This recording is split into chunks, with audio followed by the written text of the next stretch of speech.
Ele é médico, psicólogo, formado pelo IBRAX e tem um trabalho impressionante na íntegra de medicina, psicologia e as constelações e abordagem da psicossomática. Eu tô falando do Roberto Debski, um apaixonado pelo universo da saúde e da mente humana, que vai jogar luz sobre o tema tão valioso: traumas transgeracionais e a análise do caráter. Confira só.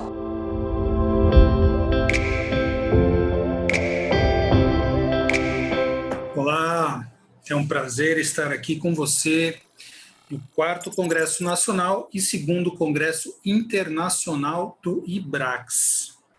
Pelo 4º ano consecutivo, agradeço a fonte da vida, aos meus pais, que foram os representantes da vida, e a todos os que vieram antes, os avós e todos os antepassados, pela força da vida que chegou até mim. E vou fazer algo de bom com ela. Muita gratidão. Agradeço ao Fernando de Freitas, meu mestre, e a todos os mestres que eu já tive, por estar aqui hoje, falando sobre um tema que é um tema que tanto me interessa, que eu trabalho no dia a dia, e num formato diferente. Nos 3 anos anteriores, nós estivemos juntos no congresso lá em Ribeirão Preto, naquele networking gostoso, com fraternização, encontrando com os amigos. Esse ano é um ano atípico, tudo mudou, nós tivemos aí vários acontecimentos, a pandemia que está trazendo novas possibilidades também. Quando ficávamos lá restritos ao número de pessoas presencial, agora podemos atingir um número muito maior de pessoas. Tudo tem suas vantagens e desvantagens. Mas é um prazer estar aqui nesse congresso do IBRAX, Constelação Sistêmica, do IBRAX 2020, o tema Constelação de Corpo e Alma, o poder da linguagem corporal.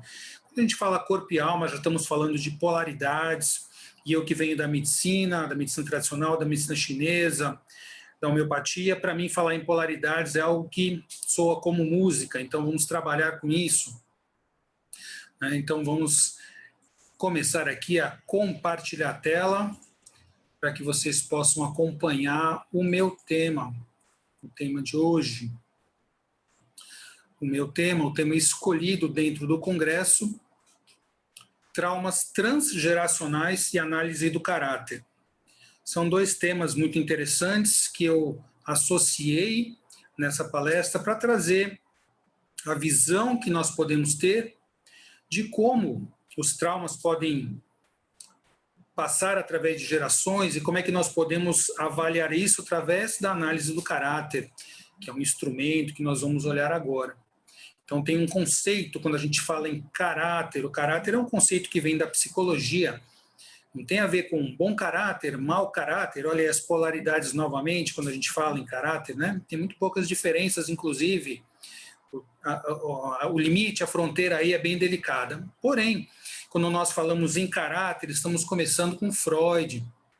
O Freud, que foi um gênio que cerca de pouco mais de um século começou a trazer o seu trabalho, mostrando para todos que, como médico, que ele era neurologista, mas mostrando que dentro desse corpo existe uma mente, existem padrões inconscientes e esses padrões afetam e talvez modelam toda a nossa vida. O termo caráter para o Freud era conjunto de traços ou características psicológicas individuais, ele colocava como psicológicas, considerados a partir de uma perspectiva moral e convencional, e uma fonte de resistência também ao tratamento, à terapia. Mas você vê que o Freud começou falando somente do psicológico. Aí chegou quem? Contemporâneo do Freud, foi seu discípulo, trabalhou junto com ele, Wilhelm Reich. O Reich fez um trabalho, assim, um upgrade no trabalho do Freud. Porque o Freud, se a gente olhar, ele tinha um traço de caráter esquizoide, ele ficava ali no divã, o paciente, ele sentado, sem olhar para o paciente sem olhar para ele, simplesmente escutando a fala, os atos falhos, avaliando, analisando sonhos. o Reich trouxe o corpo para a terapia. O Reich tirou esse paciente do divã, sentou de frente para o paciente, olhando os traços do paciente, as expressões, e ele falava: o amor e trabalho, conhecimento são as fontes de nossa vida, deveriam também governá-la. E o mérito dele foi trazer isso. E ele também modificou o conceito de caráter com o tempo. E caráter, para ele, também é um conceito central para o Reich, tanto que o caráter está presente nas 3 técnicas terapêuticas que ele desenvolveu, que é a própria análise do caráter, a vegetoterapia caracteroanalítica e a orgonioterapia, que nós não vamos entrar nessas últimas, né, mas fazem parte do trabalho do Reich também. Em 1922 foi a primeira menção de Reich ao caráter, neurose de caráter. Ele falou isso na obra dele, 2 tipos narcisistas. Ele dizia como caráter, sintomas difusos e misturados ao modo de ser do paciente. E pela primeira vez ele fala no termo couraça como as defesas narcísicas que o paciente levanta contra o processo analítico, contra o analista. Ou seja, mesmo a pessoa que quer ir fazer análise, fazer a terapia, ela apresenta defesas para não tocar lá naquele pontinho de dor. Essa foi a primeira citação do Reich a caráter, lá em 1922. E ele foi evoluindo. Interessante ver que todos os autores foram, desde o princípio que trouxeram essas obras, evoluindo nos conceitos, nas ideias. Nós também devemos seguir os passos dos nossos mestres, evoluir sempre. Em 1925, ele sugere que, na análise do caráter, se privilegia a análise das ações e dos comportamentos, ao invés da análise dirigida às lembranças do paciente. E aí já vai se mostrando as dissidências, as diferenças dele com o Freud. E se sabe que ele foi expulso depois da escola de psicanálise, ele foi expulso de vários lugares. Ele era um rebelde, um gênio, mas um rebelde que tinha também as suas dores. Ele colocou a equivalência entre caráter e personalidade inteira como uma dimensão globalizante do termo caráter. O caráter se ampliou e era visto como a atitude psíquica particular para com o mundo externo, típica de um dado indivíduo. Isso ele colocou em 1925 no livro Caráter Impulsivo, um estudo psicanalítico da patologia do ego. E ele continuou evoluindo. Já depois, em 1933, 11 anos depois da primeira citação dele a caráter, ele define como o modo de existir específico de uma pessoa. Então, eu existo de uma maneira específica e isso pode ser traduzido como meu caráter. Então, através da observação de inúmeros casos clínicos, conclui que a resistência que o paciente possui contra a descoberta do inconsciente manifesta-se pelo seu modo de falar, de andar, de gesticular, pela sua maneira de agir no mundo, sua forma de se comportar. Isso é caráter para o Reich. Em 1933, ele trouxe isso no livro Análise do Caráter. Caráter, modo de ação e reação a fatos e pessoas típicos e automáticos do indivíduo, o qual se origina do conflito entre as pulsões e necessidades internas e as proibições e frustrações impostas pelo mundo externo. O caráter funciona como uma defesa do aparelho psíquico no tratamento e na vida cotidiana. Então, uma defesa que nós usamos, segundo Reich, no contexto dele de 1933, como ele colocou no livro Análise do Caráter. Aqui o livro Character Analysis, o livro de Reich. Em 1934, na conferência Contato Psíquico e Corrente Vegetativa, no 13º Congresso Psicanalítico Internacional, ele dá a primeira citação à couraça muscular, correspondendo à blindagem do caráter, à defesa, correspondência entre a expressão corporal e a atitude mental do indivíduo. Então, ele já faz essa correspondência. O corpo e a mente são correspondentes e trabalham em conjunto. A dissolução da couraça caracterial, da couraça do caráter, seria acompanhada de reações do sistema neurovegetativo. Aqui nós temos aqui uma tomada do sistema neurovegetativo, simpático e parasimpático, que coordena todos os movimentos inconscientes do nosso corpo, funções orgânicas, metabolismo, ritmo circadiano. E quando se trabalhava na questão das couraças e havia uma liberação, existiam respostas vagais, vasovagais, simpáticas e parasimpáticas. Então aqui o Yin e o Yang falando do simpático e parasimpático, as polaridades que existem no universo manifesto. Caráter, A eficácia do tratamento é maior quando a análise das atitudes de caráter é acompanhada da análise das atitudes musculares correspondentes. Então, já na análise, já entrava o quê? As atitudes psicológicas, a observação do mental desse paciente, junto com o corpo, com as coraças musculares correspondentes.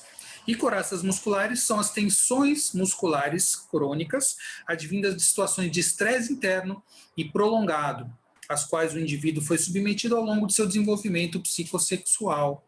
Toda a rigidez muscular contém história e o significado de sua origem. Aí Reich já começa a olhar para o corpo e entender de onde que vem o estresse, os traumas, né? E a coraça muscular, a coraça física, é a contraparte somática no corpo do processo de repressão emocional, psíquica e psicológica. Constitui a expressão corpórea das emoções e das ideias, bem como a ancoragem somática das neuroses. Então, tudo que acontece emocionalmente e psiquicamente se traduz pelas coraças musculares. Então, uma é o espelho, é o yin e o yang. O yin são as coraças musculares e o yang são as características psíquicas e as defesas emocionais. Coraça de caráter e coraça muscular são funcionalmente idênticas. Não tem como uma ser diferente da outra, porque ambas se traduzem no material e no emocional do mesmo estresse, do mesmo trauma. Ambas têm função de evitar o desprazer, servem como defesas, protegendo o indivíduo das experiências emocionais ameaçadoras e dolorosas. Então, aquele princípio conhecido da busca do prazer e da fuga do desprazer, nós podemos identificar através desses traços. E aí está a coraça muscular dispostas em 7 segmentos corporais, ou 7 chamados 7 anéis corporais. Nós temos a coraça ocular, a coraça oral, cervical, torácica, diafragmática, abdominal e pélvica. São 7 coraças identificadas pelo Reich no seu trabalho. Aqui estão essas coraças, segundo Reich. O fluxo energético fica bloqueado nesses níveis, e isso pode ser trabalhado e deve ser trabalhado junto com as características emocionais e psicológicas. Interessante essa imagem, essa figura nós podemos ver que são 7 principais chakras do corpo humano. E olha que interessante, eles correspondem aproximadamente nas áreas. Os chakras nós sabemos que são conjuntos, agrupamentos, sistemas que no nosso organismo são energéticos, mas confluem com sistemas, com órgãos, com aparelhos endócrinos, secretores. Então, nós já podemos ver, como diz o Fernando, todas as verdades são consonantes. Os chakras têm uma visão já milenar da medicina ayurvédica, e as coraças musculares de Reich vêm muito semelhantemente apresentadas no nosso corpo. Com certeza tem aproximação e sintonia uma com a outra. Então, o formato corporal e a expressão corporal, a forma e a expressão vão revelar, de acordo com a análise do caráter, a fase em que o trauma ocorreu, desde a vida intrauterina, então na embriogênese, as camadas endo, ecto e meso que vão se desenvolvendo, quanta energia vai para cada uma, os afetos intrauterinos, umbilical, a pele fetal, afeto cinético, até a infância, 5 a 7 anos, segundo alguns autores, que seria a fase de molde, as fases do desenvolvimento, fase oral, anal e genital. Então, nós olhamos para tudo isso porque, desde o intraútero, nós já somos submetidos a diversos traumas. E nós vamos ver também o que isso pode ter de transgeracional.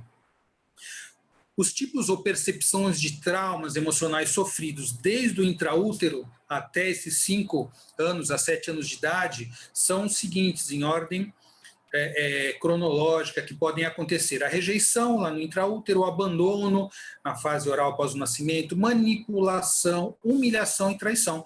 São 5 tipos de percepção de traumas emocionais sofridos. E também as crianças, desde bebê, feto, criança, quais recursos que utilizou para sobreviver, quais padrões mentais desenvolveu para se relacionar com a vida, baseado nesses traumas do passado. Então, esses traumas infantis desconectam mente e corpo e criam conflitos entre o sentir, pensar e agir. Traumas, eles criam desconexão, eles criam separação e adoecimento. Aqui nós temos o processo, as fases, né, segmentares, metâmeros, mas mostrando que a mielinização ela vai ocorrer no sentido crânio, crânio-caudal. E nesse sentido, crânio-caudal, conforme a fase de desenvolvimento, a idade que nós temos desde o intraútero até os 5 anos, o trauma, tendo ou não mielinizado, nós vamos desenvolver as características, os traços de caráter que nós sabemos. Então, aqui, o formato corporal e a expressão corporal vão revelar os tipos de percepção de traumas emocionais sofridos. Então, na fase oral, nós podemos ter a percepção de rejeição, desenvolvendo o traço de caráter esquizoide. Então, a dor é a rejeição, o trauma. O recurso é a criatividade que o esquizoide possui.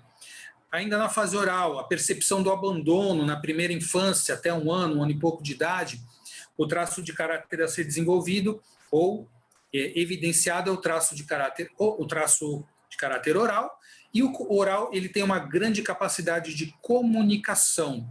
Já entrando na fase anal, os traumas são a manipulação, a criança, o bebê se sentir manipulado, já uma criança, desenvolvendo o traço de caráter masoquista, e o recurso do masoquista, a manipulação, o psicopata, e aí a inspiração. O psicopata é um inspirador, ele lidera. Depois, a seguir, a humilhação do masoquista, desenvolvendo o traço de caráter masoquista, e o recurso do masoquista é a solidificação, a força, é conseguir levar adiante as cargas, a dificuldade, tem muita resistência.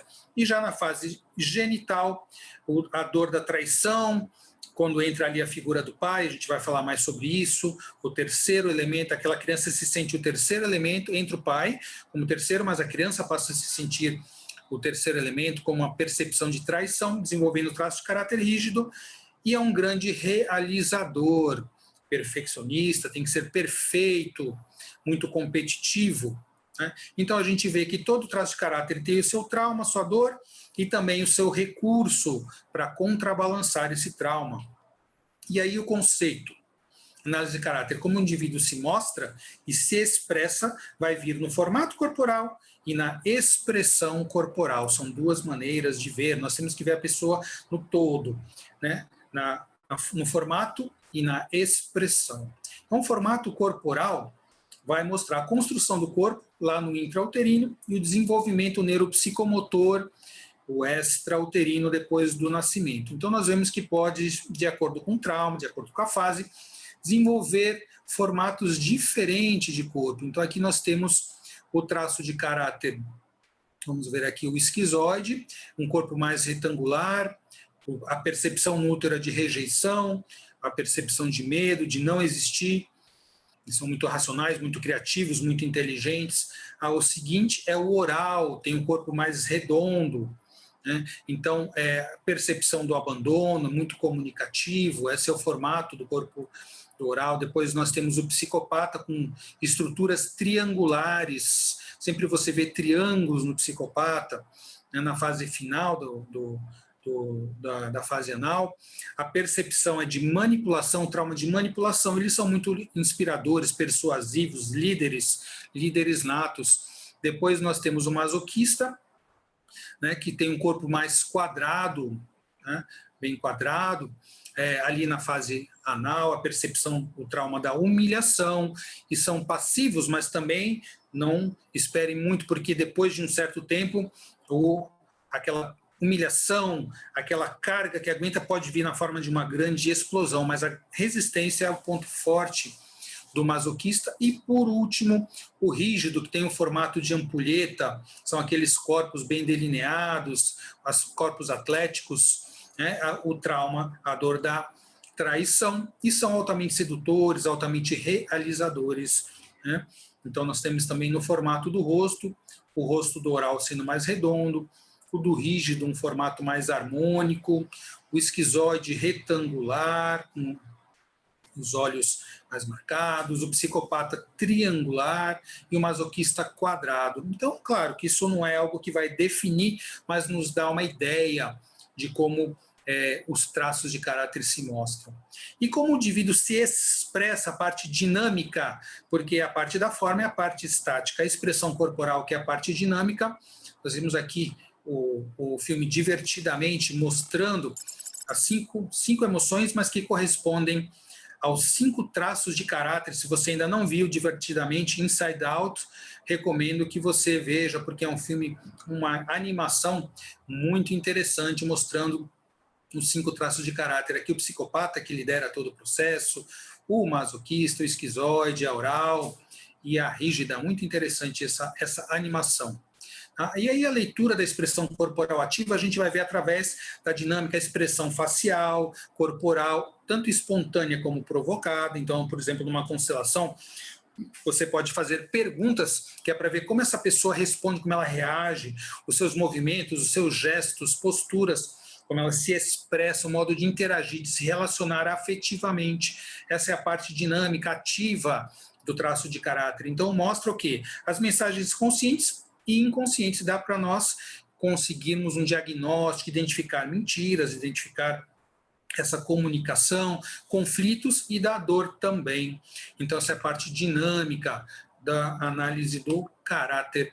Nós temos aqui os 3 mestres, o Freud, o Reich e depois também os neo-reichianos, como Lowen, que desenvolveu a bioenergética. Eles falaram muito do quê? Eles falaram muito da pessoa, do indivíduo, no máximo na sua relação ali familiar próxima, na sua relação social, com entes próximos, né? Então, toda a parte da psicologia, da psiquiatria, começou com olhar para o indivíduo, olhando e procurando entender as expressões, a forma desse indivíduo que trazia para o nosso diagnóstico, o que nós poderíamos compreender e entender através do olhar para o indivíduo, para o paciente. Porém, nós, que somos consteladores, que somos terapeutas sistêmicos, nós aprendemos que precisamos olhar de uma forma mais ampliada, nós precisamos entender os sistemas em que nós estamos inseridos, né? Por quê? Porque cada um desses indivíduos tem toda uma teia de relações, faz parte de sistemas. O primeiro sistema, o nosso sistema familiar, todos os outros sistemas, sistema do trabalho, sistema dos amigos, sistema educacional, enfim, nós fazemos parte, interagimos com diversos sistemas e subsistemas, e isso interfere com a nossa forma de ser, interfere com as nossas defesas, com a maneira como nós nos expressamos no mundo. E estudando sistemas, nós olhamos onde veio esse campo de conhecimento. Gestalt, Fritz Perls, o todo é muito maior do que a soma de suas partes. Quando a gente fala em equipamentos, em máquinas, nós podemos separar as partes, depois unir, e isso volta ao normal. Não, em organismos vivos, em sistemas vivos, o todo é muito maior do que a soma das partes. As propriedades das partes são definidas pelo todo a que pertencem. Um interage e se interconecta com o outro. O sistema com a parte, o todo com a parte e a parte com o todo. A cibernética, Wiener colocou que a informação é a base de controle dos sistemas. Quando nós colocamos uma informação nova em um sistema, você tem um rearranjo, você tem uma reestruturação do sistema. Nós observamos isso numa constelação. Muitas vezes nós colocamos um novo elemento, uma pessoa, um elemento subjetivo, e aquilo modifica a dinâmica da constelação. A informação é a base de controle dos sistemas. O autocontrole de um sistema depende das informações sobre o seu objetivo e sobre o seu próprio desempenho. E sistema, na análise de Reinaldo da Silva, é um conjunto de elementos que interagem entre si, são interdependentes, relacionados cada um ao seu ambiente, de modo a formar um todo organizado. Então, o sistema é uma teia, como dizia Capra, teia da vida. Teoria Geral dos Sistemas, von Bertalanffy, de 1950 a 1968, foi desenvolvendo essa teoria. Sistemas existem dentro de sistemas. Então, nós temos sistemas maiores, sistemas menores, fazemos parte de todos esses sistemas. A função do sistema depende da sua estrutura. O desempenho de qualquer componente depende do sistema em que ele se insere. Eu, como filho, num microsistema com meus pais, sou um. Eu, como marido, com a minha companheira, pai dos meus filhos, sou outro. Então, dependendo de onde eu estou, a minha função vai se modificar, mesmo que eu seja um só. Um conjunto de unidades reciprocamente relacionadas com um objetivo. Lembrar que sistema sempre tem um objetivo a caminhar. A teoria dos sistemas fala do comportamento probabilístico, então a gente vê isso na administração, na matemática, existe a probabilidade, você consegue identificar para onde esse sistema se direciona, a parte de um sistema maior, a interdependência entre todos os componentes do sistema, homeostase ou um equilíbrio dinâmico, não é estático, homeostase, existe um termo mais moderno que se fala, principalmente em saúde translacional, alostase também, as fronteiras ou limites de cada sistema, o sistema é mais aberto, ele é mais fechado, ele é poroso. A morfogênese é uma capacidade de transformação desse sistema. Entropia, tendência ao caos, tendência à perda de energia, e nós devemos fazer movimentos ativos para esse sistema se manter. A questão do feedback, que é a retroalimentação das informações. Você emite uma informação, essa informação volta, reforça, modifica todo o comportamento do sistema. E a cibernética fala na ciência do autocontrole dos sistemas. Então, existe um campo de conhecimento dos sistemas que nós precisamos trazer, conhecer essa teoria, porque nós trabalhamos com sistemas dentro das constelações familiares. A constelação está dentro da teoria dos sistemas. O sistema, todos eles têm um padrão de organização, como é que eles se configuram na relação entre os seus componentes. E aí isso forma uma estrutura, o sistema, através dessa organização dos elementos, da sua composição química, da sua composição relacional, resulta numa forma peculiar aquele padrão de organização. Isso é a estrutura do sistema e tem todo um processo vital, um processo de movimentação, que é a atividade incessante da incorporação do padrão de organização. É o processo em si. Como esse sistema ele é dinâmico, você tem um processo vital em todos os sistemas. Então, organização, estrutura e funcionamento, vitalidade desse sistema. Isso aí está em Capra, tal da física, a teia da vida. Muito interessante os livros do Capra. Está aqui, né, uma grande teia de relacionamentos. Existem teorias que falam que nós temos contato com todas as pessoas do mundo, até o 7º grau você pode ter contato com alguém. Então, nós estamos muito mais próximos de todas as pessoas do que a gente imagina através de conexões sistêmicas familiares, relacionais e todas as imbricações que isso diz respeito. Quando nós falamos em saúde, corpo humano, nós também trabalhamos com sistemas. O nosso organismo é um grande sistema que existem dentro dele microsistemas. Temos o sistema cardiovascular, coração, artérias, veias, o sistema respiratório, digestório, sistema nervoso, sistema endócrino com suas glândulas, eixo hipotálamo, hipófise, adrenais, o sistema excretor, sistema urinário, sistema esquelético, sistema muscular, imunológico, linfático. Esses sistemas podem didaticamente ser olhados individualmente, porém, eles funcionam dentro de estruturas, eles funcionam em conjunto e harmonia, são microsistemas ou subsistemas dentro de um sistema maior, que é o próprio corpo humano. Então você vê que é uma complexidade imensa, olhando no nível macro, no nível dos órgãos que fazem parte de sistemas. Mas nós temos subsistemas, por exemplo, o estresse afetando o eixo hipotálamo, hipófise e adrenais, então gerando processos inflamatórios com a liberação de citocinas inflamatórias, adesão molecular, fase aguda, fase crônica da inflamação. Isso aqui já existem muitos trabalhos, o estresse tendo um componente afetando o físico e sendo transmitido através das gerações, com mudanças nos receptores dos fetos, a gente vai falar mais sobre isso logo adiante. E a própria célula é um grande sistema, minúsculo, porém imenso, com vários subsistemas, organelas celulares, um núcleo, mitocôndria, retículo de Golgi.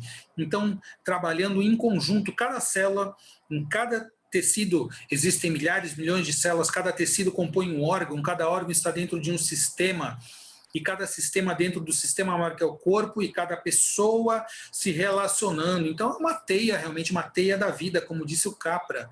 É muito interessantíssimo olhar para isso. E aqui, olha só, microscopicamente, podendo ser observado somente em varredura de microscópio eletrônico, aqui é um sistema de rede, proteínas e receptores, que faz parte do envelhecimento muscular. Aqui você tem genes da longevidade aqui em vermelho e as proteínas que interagem com esses genes, regulando essa expressão gênica em verde. Isso aqui essa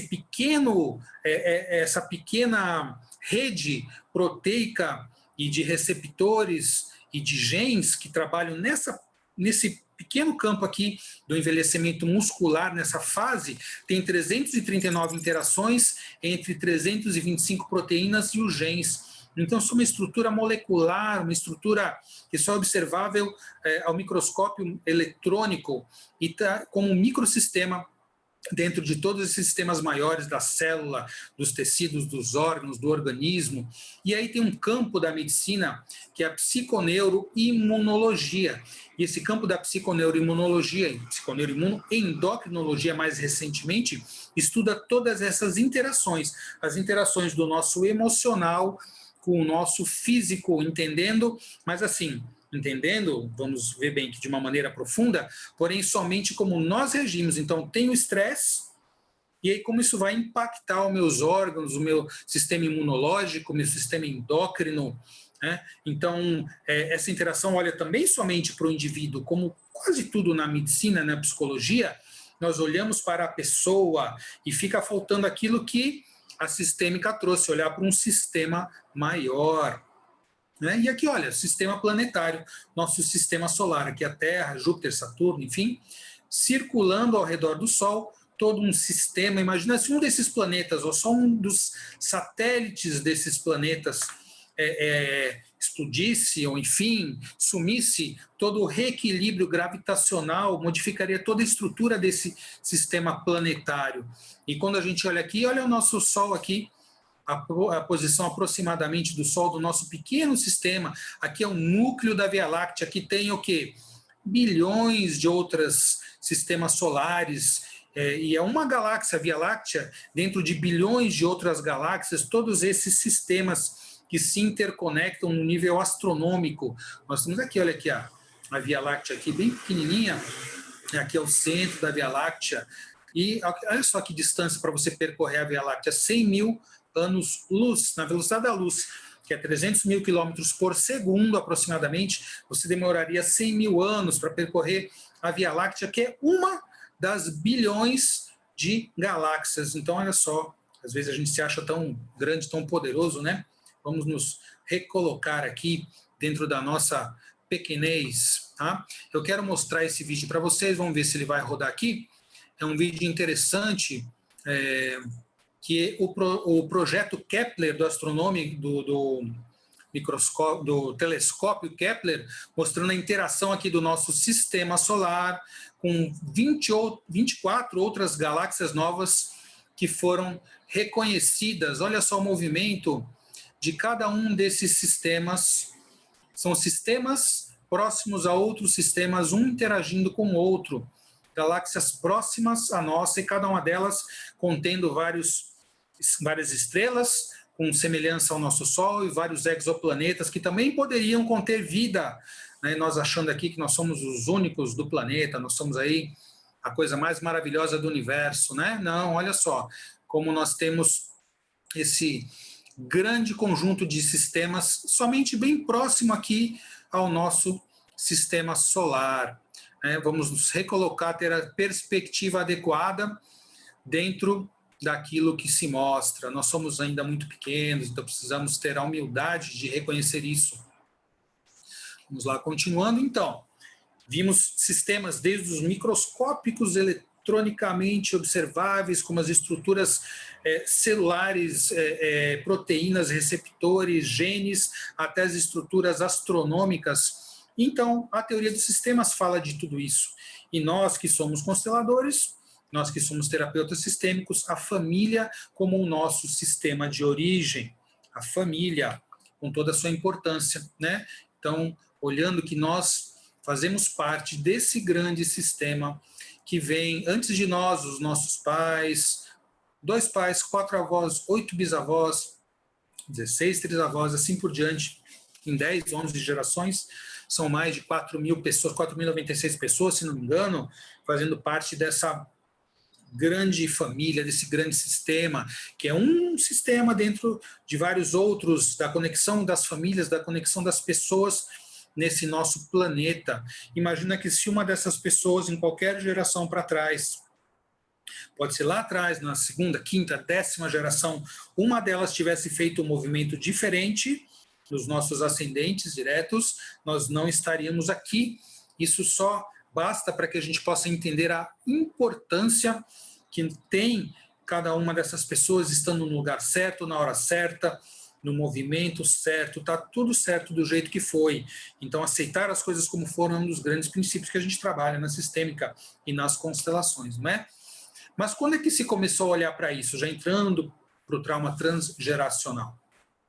Há cerca de 100 anos atrás, 90, 100 anos atrás, autores começaram a olhar para essa questão sistêmica, não mais somente o indivíduo, então ali nós já tínhamos a psicanálise, já tínhamos o trabalho inicial ali do Reich também, porém, há outros autores como Ackermann falando das dinâmicas familiares, ali na década de 30, Borzomeninag falando das lealdades familiares, as repetições de padrão familiar por lealdade, por amor cego, que nós chamamos na constelação, Bowen falando da diferenciação familiar, Stirling, os eixos vertical e horizontal, que são os eixos de relacionamento, Andolph McGoldrick falando do geneagrama, que é uma ferramenta muito interessante para se avaliar sistemicamente as famílias, as gerações, Gregory Bateson e Murray Bowen falando da cibernética, a comunicação familiar disfuncional, isso já na década de 50, ligando essa comunicação, esses relacionamentos disfuncionais com a esquizofrenia. Então ele falava do duplo vínculo, da cisma familiar, do relacionamento oblíquo, que são o quê? Relações em que os pais doentios colocam os filhos numa situação em que eles têm que priorizar ser leal a um ou ser leal ao outro, excluir um, estar com outro, isso já gerando vários conflitos, inclusive a possibilidade de esquizofrenia. Quando nós vemos que o Hellinger falou que a esquizofrenia geralmente está ligada a padrões com mortes, assassinatos na família, nós vamos entendendo que já na década de 50, essas relações doentias, esses pais se mostrando disfuncionais e doentios, provavelmente já vinham trazendo essas questões aí da sua transgeracionalidade. Então, nos conflitos de casal, essa criança assume o papel de porta-voz, de querer fazer pelos pais, identificada com esses transtornos, com essas doenças familiares, exclusões, e assume as dívidas transgeracionais dessa família. Esse olhar já é da década de 50, já bem antes das constelações familiares. O Moreno com psicodrama transgeracional, o Karpman, triângulo dramático, modelo disfuncional de relacionamento, Anna Selin Schutzenberger falando da psicogenealogia, mais recentemente, a transgeracionalidade, o Bowlby na psicanálise também, que foi um autor Freud falando da teoria do vínculo, apego, o vínculo ou apego seguro, apego inseguro, mostrando que os relacionamentos iniciais da nossa vida vão moldar nossas características. Isso também tem um componente transgeracional, a transmissão de informações. O Sheldrake falando dos campos morfogenéticos, aqui o livro da Anna Selin, Meus Antepassados, Vínculos Transgeracionais, Segredos de Família, Síndromes de Aniversário e o Genossociograma, que é essa ferramenta fantástica de conhecimento da família. E as leis sistêmicas das famílias, nós sabemos que a família interage e sofre influência do meio, da própria família, das pessoas da família, o meio cultural, econômico, social, histórico, político. As famílias estão inseridas em países, em economias, em sociedades, trabalham junto com outras famílias. Toda a família, como um sistema, tem um objetivo a atingir. O objetivo seria a própria sobrevivência da família.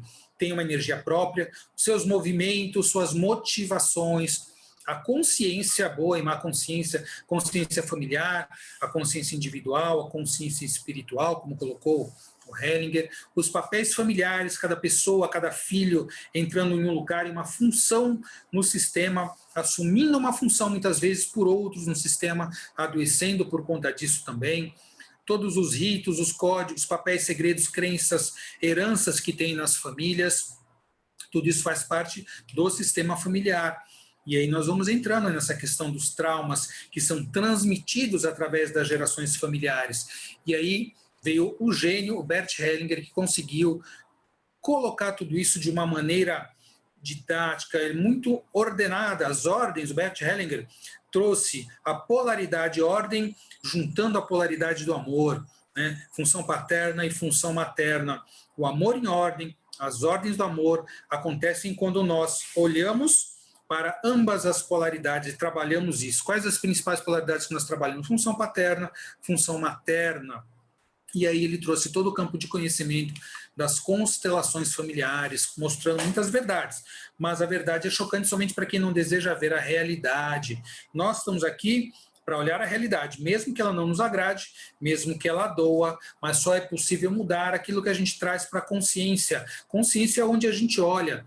Eu quero olhar para os meus problemas, para os meus emaranhamentos, para minhas dificuldades, para poder suplantar essas dificuldades, para poder evoluir, para poder levar o meu sistema familiar para um lugar um pouco mais saudável, um pouco diferente, porque a diferença é que vai, essa diversificação, a diferença é que vai fazer a evolução acontecer. Quando tudo é igual, quando tudo se repete, os movimentos são sempre repetidos, e a própria neurose é um movimento de repetição dos traumas. Quando há repetição, a gente vai se aproximar da morte. A vida requer diversidade. Por isso que se casa pessoas diferentes, de sistemas diferentes, para que possa haver uma troca, uma mudança, novos paradigmas, novos movimentos nos sistemas familiares, nessas comunidades de destino.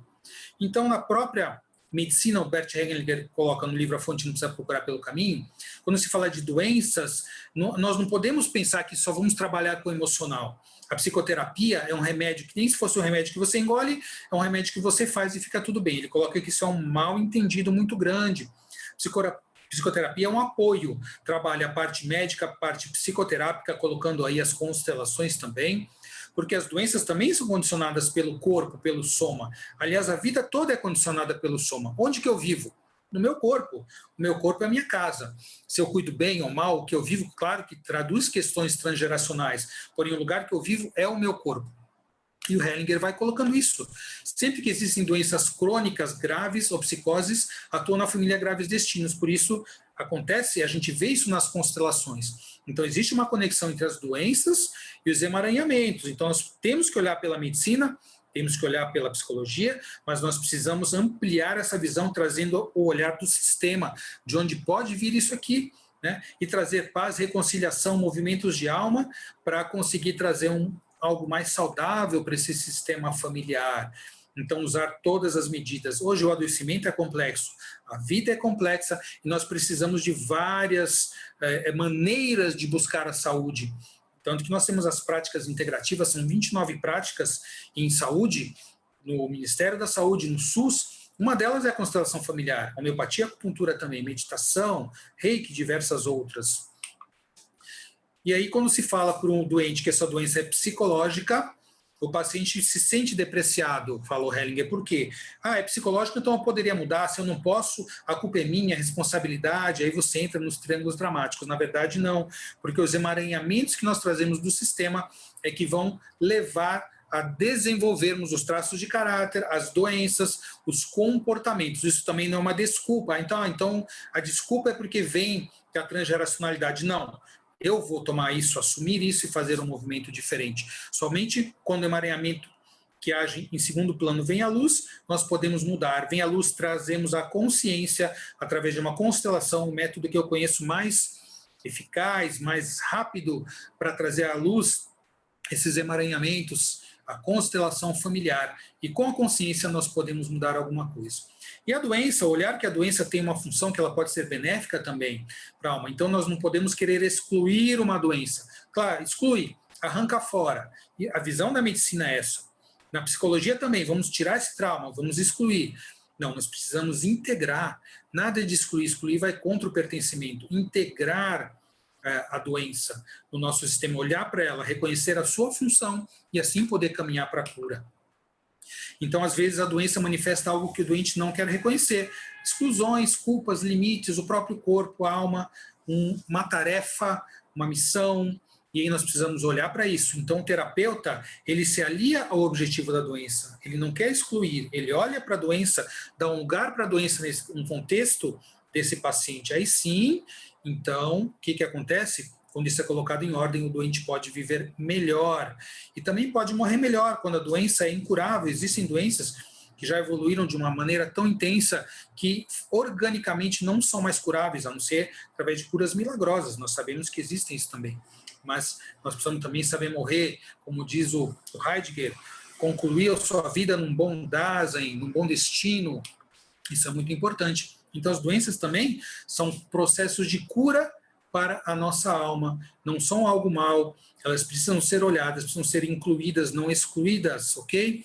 Isso é muito importante. Como o Hellinger fala, se nós podemos olhar, a doença pode ter cumprido a sua missão, o seu dever, a sua função, mas ela está presente ali no sistema familiar, não pode ser jogada fora. Ela, então, às vezes se retira, mas está ali. Se nós recairmos no comportamento, se nós recairmos naqueles mecanismos disfuncionais, familiares, ela pode voltar. A doença está ali, perdeu a sua função, cumpriu a sua função, ficou calma. A gente vê isso numa constelação de doença. A doença se recolhe, fica quieta, cumpriu a sua função, mas nós precisamos olhar para a função dela. Aí sim nós podemos trabalhar objetivando uma cura, seja uma cura da alma, seja uma cura do corpo, o que for possível que nós consigamos através desse processo. E o trauma, se ele é transgeracional, ele se transmite. E nós já temos aí na história muitos casos que comprovam isso. Descendentes de prisioneiros de guerra, de campos de concentração, de refugiados, pessoas depressivas ou com doenças graves, que você não tem um relato consciente, não sabe de onde vem aquilo, não aconteceu nada que justifique. Migrações, refugiados, repetições de padrões, pandemias, olha que interessante.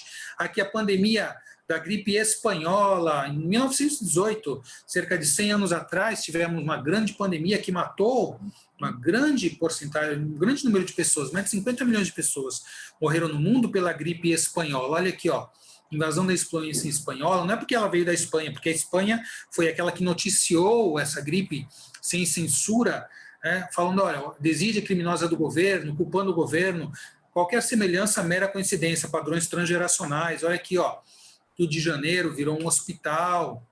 E olha que interessante, quinino, conselhos ao povo, evitar aglomerações, não fazer visitas, cuidados higiênicos, tomar quinino, olha aqui, comprimido de cloroquinino, e hoje aqui a briga aí pela cloroquina, toma, não toma, Trump, Bolsonaro, você vê a transgeracionalidade, repetição de padrão, 100 anos depois aí, acontecendo também, interessante, olha, e também teve a Liga Anti-Máscara, pessoas rebeldes que achavam que o governo estava se metendo na vida delas, não quero usar máscara, não concordo. Olha lá, isso aqui em 1919, isso aqui é no jornal, aqui é um site que encontra jornais, o San Francisco Chronicle, de São Francisco, na Califórnia, onde houve esse movimento anti-máscara 101 anos atrás, também as pessoas se rebelando, não querendo aceitar e usar as máscaras. Anti-Mask League, São Francisco, tá? Protestos na rua, que teve mais de 20 mil pessoas num protesto por conta dessa rebeldia contra o uso das máscaras. Olha lá, e depois que acabou a pandemia, ou depois que ela melhorou, no Rio de Janeiro foi feito o maior carnaval que havia até então. Olha o número de pessoas, Batalha do Confete no Rio de Janeiro, ali no acervo na casa de Rui Barbosa, banho de mar, olha as aglomerações, as pessoas que não aguentavam mais, olha a semelhança com hoje, e o governo teve um grande medo que houvesse recidiva novamente dos casos por conta disso, e hoje, olha lá, Facebook, carnaval de novo, quando tudo isso passar, tem mais de 100 mil pessoas que já curtiram aqui, tem interesse nesse movimento, carnaval de novo, quando tudo isso passar,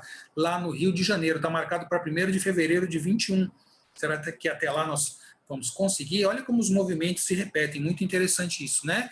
100 anos atrás na gripe espanhola e agora na pandemia Covid-19. Bom, o Hellinger falando de doenças genéticas, dizendo que existem indicações que o DNA seja modificável, né? No livro A Cura, e sim, Hellinger, um gênio contemporâneo, aberto para novos conhecimentos, o DNA é sim.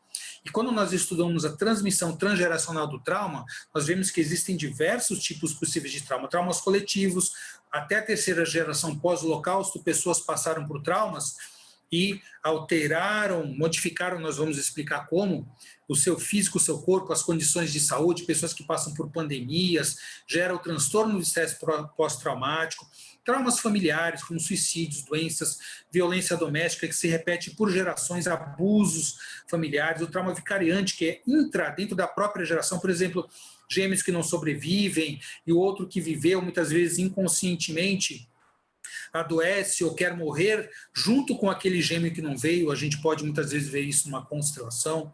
Os traumas sutis transgeracionais, crise de pânico repetitiva, sintomas físicos depressão que não responde a tratamento. Tem que tratar? Tem que tratar. A medicina, a psicologia está aí, mas nós olhamos para a transmissão transgeracional em movimentos que podem ajudar, como, por exemplo, a constelação, a intergeracionalidade, por exemplo, criança que testemunhou traumas familiares, o estudo ACE, que mostrou que mortes precoces podem afetar gerações, as crianças que nascem nas próximas gerações se conectando com isso, e a epigenética, que é o que se tem de mais moderno, de mais atual, estudos de pouco mais de 10, nem 20 anos, para mostrar que a transmissão do trauma, ela também se dá através do corpo, dos campos de informação, o Perchel direito trouxe isso, mas também através do corpo. E nós podemos olhar para isso. O estilo de vida na família de origem vai trazer consequências também. Como é que a gente acessa? Como é que a gente observa? Como é que a gente constata o trauma transgeracional? O genograma, observando, de repente se faz um genograma, realmente, suicídio teve nessa geração, mas teve 2 gerações atrás, tive lá um bisavô, enfim. Os estilos de relacionamento a gente identifica no genograma. O EMDR, que é uma técnica da psicologia, o processo adaptativo de informação que você traz, como é que as pessoas se adaptaram a essa informação, a esses traumas no sistema familiar. A Francine Shapiro, que foi a criadora do EMDR, diz que lembrar somente não basta, por isso não fazer somente uma terapia de trazer a lembrança, não, nós precisamos reprocessar essa lembrança, fazer com que ela se integre às redes neurais, aos outros sistemas do corpo, olhar transgeracional para isso, para que essa informação ela se transforme de uma informação congelada, doentia, numa informação funcional e associada no sistema, e a constelação familiar, que é o método que nós mais lidamos e conhecemos. Então, a chave para a gente entender o trauma transgeracional está nas nossas mãos, olhar sistemicamente. E aí, quantos trabalhos tem? Transmissão transgeracional do trauma, abuso na infância podem deixar marcas genéticas por toda a vida, falando dos abusos, modifica o eixo hipotálamo, hipófise, adrenal, que é o eixo do estresse, dos hormônios do estresse, cortisol. E esses abusos na infância, eles são transmitidos através das gerações, através do sêmen, através do processo de fecundação, há marcas genéticas que são repassadas aos descendentes. A epigenética vem mostrando isso, é muito interessante. Esse trabalho foi publicado no jornal Translational Psychiatry, na Universidade de Colômbia, junto com Harvard, e junto a eles, diversos outros, a exposição ao abuso infantil associado a transmissão através do esperma, a metilação do DNA, que é um dos processos epigenéticos, a metilação do genoma, que é a alteração da expressão desse gene. O gene não modifica, mas o funcionamento dele se modifica. As memórias podem ser herdadas, os cientistas já descobriram como, possivelmente, está aí a epigenética, a exposição descendentes do Holocausto, que tem efeitos intergeracionais por metilação desse gene FKBP5. E explicando fisicamente a questão da transmissão, aquilo que a gente vê numa constelação transgeracional epigenética, influências epigenéticas transgeracionais pelo padrão ambiental, exposição, função cerebral, causando doenças psiquiátricas, quantos trabalhos, a função e mecanismos epigenéticos da herança em animais e mamíferos, porque esses mecanismos já eram bem conhecidos em plantas, em fungos, mas nos seres humanos, nos mamíferos maiores e nos humanos, esse caminho está sendo comprovado nas últimas 10 a 15 anos para cá. Então, a herança epigenética transgeracional se dá por uma herança epigenética meiótica, através dos gametas, a meiose. Ela é transmitida adiante por vários processos. Metilação do DNA é um deles. Modificação das histonas, que são proteínas, modificação de fragmentos do RNA-T e de microRNA. São algumas explicações corporais, explicações somáticas materiais para transmissão de informação nas gerações. Pelo menos 3 a 4 gerações já se comprovou que essa transmissão epigenética pode acontecer. Vamos olhar esse pequeno vídeo agora, falando aqui. O cheiro doce de frutas normalmente não faz com que ratos saiam correndo, mas quando pesquisadores juntaram o odor frutado e amendoado da cetofenona com um poderoso choque elétrico, ratos de laboratório rapidamente passaram a temê-lo. Com o passar do tempo, neurônios extras surgiram em seus narizes e na parte do cérebro responsável pelo processamento de cheiros, deixando-os super sensíveis ao cheiro. Esse resultado não é chocante, mas o que é realmente curioso é que os filhotes desses ratos e os filhos depois desses também se assustavam com o cheiro de acetofenona e tinham os mesmos neurônios extras, mesmo sem nunca terem conhecido seus pais ou o cheiro. Mas como eles poderiam ter herdado algo que seus pais aprenderam? A genética básica nos ensina que somente o DNA é passado para os descendentes. Características como memória, cicatriz ou músculos não são transmitidas, já que a sua aquisição não altera o código genético. Mas acontece que instigar medo nos ratos acabou desencadeando mudanças genéticas, não na sequência do DNA, mas em vez disso, na forma como esse código foi lido e usado no corpo dos ratos. Dentro de cada célula, uma máquina biológica constantemente transforma o DNA nas proteínas necessárias para o funcionamento de vários processos vitais. E interruptores químicos ligados ao DNA ativam ou desativam genes, informando a máquina quais e quanto de cada proteína produzir. É por causa desses interruptores, chamados de marcas epigenéticas, que as células dos rins parecem e agem de forma diferente de uma célula da pele ou nervosa, apesar do DNA de ambas as células serem idênticos. Mas os interruptores das células estão sujeitos a estímulos externos. Ao ensinar os ratos que deveriam ter medo do cheiro de fruta, um dos seus genes responsáveis pelo olfato saiu do controle. Pesquisadores não sabem todos os lugares do corpo do rato onde isso aconteceu, mas sabem que aconteceu em um lugar, nas células do esperma dos ratos, que um dia irá passar esse material genético alterado, fazendo a próxima geração de ratos supersensíveis à cetofenona. Os roedores não são as únicas criaturas que possuem esse tipo estranho de herança. Em Överkalix, na Suécia, garotos que passaram fome durante o inverno acabaram tendo filhos super saudáveis, com riscos extremamente baixos de doenças cardíacas e diabetes. E seus netos tiveram a mesma saúde excelente, chegando a viver incríveis 32 anos a mais, em média, do que os netos de garotos que não passaram fome. Só para deixar claro, isso não significa que devemos deixar nossos filhos passar fome em prol das gerações futuras. Os cientistas não fazem ideia ainda de quais genes foram afetados pela fome. Embora sejamos capazes de relacionar alterações epigenéticas com melhorias de saúde nos ratos, estamos muito distantes ainda de poder fazer o mesmo com os seres humanos. Isso pode parecer algo ruim, mas o principal motivo é porque não vivemos em um ambiente controlado, que é o laboratório. Ainda bem. Interessante olhar para isso, esse mecanismo epigenético que pode ser transmitido através das gerações. Nós observamos isso numa constelação. E uma das explicações científicas é através da epigenética. Outro, campos morfogenéticos, campos de informação, como trouxe Rupert Sheldrake, e aí vários outros trabalhos mostrando esquizofrenia também, alterações de comportamento. Então, como nós temos a transmissão do trauma transgeracional, nós também temos a transmissão transgeracional do recurso, porque nós herdamos tudo que vem do sistema, potencialmente tudo podemos herdar, tanto as características negativas do trauma, como também os recursos, uma família que tem força, uma família que trabalha, uma família que vive bons relacionamentos, isso também é herdado. Nós olhamos muito além de nós, lá para onde, de onde vem o movimento, de onde vem essa família. E como é que nós fazemos, como é que nós vamos vencer a peste emocional do nosso tempo? Como falou Reich, ele colocou lá na década de 30 a peste emocional. Como é que nós podemos fazer isso? Ferri e Simini trouxeram isso no livro Psicopatologia e Caráter, a psicanálise no corpo e o corpo na psicanálise. Investir no ser, não no ter, cultivar a humildade, faz aumentar a conexão corpo, mente, coração e mente, como eu falei até no tema do meu congresso passado, 2019, restituir aos jovens a noção do nós além do eu, restituir o tempo límbico, que é o tempo emocional, o tempo do tórax, da respiração, dos sentimentos, o tempo do o tempo de escutar, de contar, de se conter, contar e contar, da história e do seu sentido, o sentido que a história tem, corporeidade. Isso tudo é muito importante para que a gente resgate esse movimento.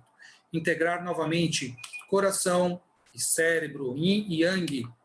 E aí o trabalho com as crianças é o trabalho que eu mais gosto de fazer, né? Trabalhar com as crianças na escola, a família, trabalhar com os professores, trabalhar com as famílias também, poder resgatar esse movimento, então através da pedagogia sistêmica, o direito sistêmico também, a saúde sistêmica, são trabalhos que fazem com que nós possamos trazer essas informações de como evoluir, como melhorar, como poder fazer diferente, lembrando sempre das ordens do amor que nosso mestre Bert Hellinger nos trouxe, o pertencimento, leis que embasam a vida, leis sistêmicas da vida, as ordens do amor, pertencimento, a hierarquia, a ordem sagrada, o equilíbrio no dar e receber, no dar e tomar, né, a relação horizontal entre parceiros, vertical do maior para o menor, pais e filhos, tudo isso quando nós vivemos de uma maneira saudável, nós podemos objetivar a cura sistêmica, viver as ordens do amor, o amor em ordem, aceitação de tudo como é, viver sistemicamente, incluir sempre, tomar a vida desde a origem, ir da inocência, da boa consciência, para a culpa, para a má consciência, sair do treino dramático e viver no treino da realização, como nos ensina o Fernando, e reorganizar com consciência a conexão amorosa e o fluxo do amor na vida e nos nossos sistemas. Os sofrimentos familiares são como elas de uma corrente que se repetem de geração em geração, até que um descendente tome consciência e transforme a maldição em bênção. Esse é o nosso papel como buscadores, procurar fazer esse movimento. Os buscadores são aqueles que querem trazer um movimento diferente, ficar na má consciência. Somos nós que estamos aqui hoje. Convite sistêmico para vocês, agradecendo pela participação, agradecendo a todos pela organização desse congresso, ao Fernando, todo mundo do IBRAX, a vocês que estão presentes. Sejam sempre bem-vindos nos meus eventos online, participem. Convite a todos vocês, a minha gratidão imensa por esse momento, fechando aqui em cima da hora, 1 hora de palestra, fechamos aqui na nossa 1 hora em cima do horário. Claro que foi um pouco correndo, porque o tema é um tema muito vasto, é um tema muito extenso, mas nós, dentro daquilo que foi possível, eu procurei trazer essa noção do trauma transgeracional, essa noção de que nós temos mecanismos que podemos desenvolver para poder superar esse trauma junto aos nossos sistemas familiares, o eu no todo, o todo em mim, e assim nós podemos caminhar por um mundo mais saudável. Fica aqui a minha gratidão pela participação, pela presença, espero que tenham aproveitado bastante, continue aproveitando esse congresso e vamos juntos a serviço da vida. Muita gratidão a todos vocês, um forte abraço e um beijo no coração. Tchau!